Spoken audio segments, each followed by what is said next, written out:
All right, so let's get right into it. What if I told you the secret to becoming the absolute best soccer player in the world wasn't teamwork? What if it was pure, unfiltered selfishness? Yeah, we're about to break down a philosophy that says to be a true champion, you've got to be ready to crush everybody else's dreams. And this quote right here, this is where it all begins. It's the spark that lights the fuse. See, for years, decades really, Japanese soccer has been, well, good, respectable. But they're kind of stuck, always ending in what you might call an honorable defeat. They just can't seem to break through, and some people are just completely fed up. So we're going to dig into that frustration.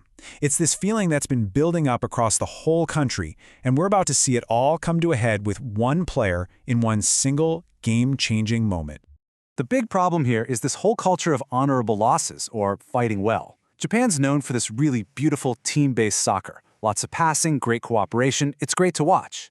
And it gets them to the World Cup, they play their hearts out, and then, bam, they hit a wall. Always the round of 16. It's like this endless cycle of being good, but just not great. They're missing that one player, that one killer striker, who just wants to score goals and win, no matter what it takes. And boom! This right here, this is the moment that philosophy just completely falls apart. You've got our main guy, Isagi. He's one-on-one with the goalie. The whole game is on the line. It's his shot to take. But what does he do? He passes. He passes to a teammate because, one for all and all for one. And they lose. That one choice, that single pass, is the perfect symbol of what's holding Japan back. So, how do you even begin to fix a problem that's so ingrained in the culture?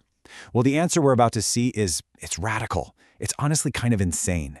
The idea is, if the old system is broken, you don't just patch it up. You burn the whole thing to the ground and start over. So in response to this repeated failure, the Japan Football Union does something crazy. They launch a project called Blue Lock. And to run it, they hire this totally eccentric, unpredictable coach, Jinpachi Ego. What's his plan? He gathers 300 of the best high school strikers in the entire country, tells them to quit their teams, forget their careers as they know them, because from now on, their lives have only one single ruthless goal. Just think about that number for a second. 300 players. These are the best of the best, the cream of the crop, all pulled into one facility with the promise that one of them could become Japan's next great hero. But here's the catch, and it is a massive one. This isn't about training all 300 of them to be better. No. This is a battle royale, a survival of the fittest. Only one player is going to succeed. And this quote from the man himself, Ego, just lays it all out there. It's brutal. He basically says the winner will stand on top of 299 corpses. I mean, wow. This isn't a training camp, it's a slaughterhouse for dreams. Your success is literally built on the failure of everyone else. Okay, so what's the actual philosophy behind all this madness? Let's break down the Egotist Manifesto, because it's a complete assault on everything these kids have ever been taught about sports, and maybe even life. And this slide really gets to the heart of it. Ego tells these players to throw out everything they know. Forget teamwork. On the field, you are the star. Everyone else, they're just supporting characters in your story. It's not all for one, it's rejoice in your own goal. Live for that moment. It's a pretty powerful idea, isn't it? That your ambition is the only thing that really matters. And to back this all up, Ego uses real-life legends. He brings up Noel Noah, the best striker in the world, who basically said that scoring a hat trick and losing 3-4 felt way better than just helping his team win 1-0. Then he hits them with Eric Cantona, another legend, who just flat out said, I don't care about my team, I just want to stand out. I mean, can you imagine hearing that? It's the exact opposite of everything you're taught in sports. And for the final nail in the coffin, he quotes the GOAT himself, Pelé. Ego points out that Pelé claimed to be the best, not just at his position, but at every position. The point he's making is crystal clear. To be truly great, you need an ego that's just off the charts. Okay, so that's the theory. It sounds pretty wild, but how do you actually put it into practice? How do you teach someone to be an egotist? Well, let's look at the very first test inside Blue Lock because it's designed to do just that, right from the get-go. So get this. The first test, they lock the players in a room and tell them to play tag with a soccer ball. It sounds like a kid's game, right? But the stakes couldn't be higher. There's a timer, 136 seconds. And whoever is it, when that clock hits 0, is kicked out of Blue Lock. Permanently. Dream over. Just like that. But here's where it gets really clever. This isn't just random. The room, it's the exact same size as a soccer penalty area, a striker's natural habitat.